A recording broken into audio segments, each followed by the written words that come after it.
ICC टी20 world cup में पाकिस्तान ने Canada को 7 विकेटों से शिकस्त दे दी है।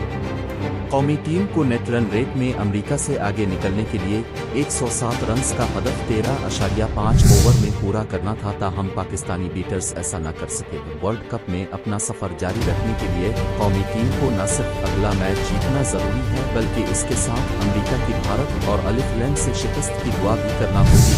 अगर अमेरिका एक भी मैच जीत जाता है तो पाकिस्तान का वर्ल्ड कप में सफर इख्तिताम पजीर हो जाएगा। ख्याल रहे कि पाकिस्तान को अपने पहले मैच में मेजबान अमेरिका के हाथों 0 ओवर में शिकस्त हुई थी, जबकि दूसरे मैच भारत के हाथों 6 रन से हारा था।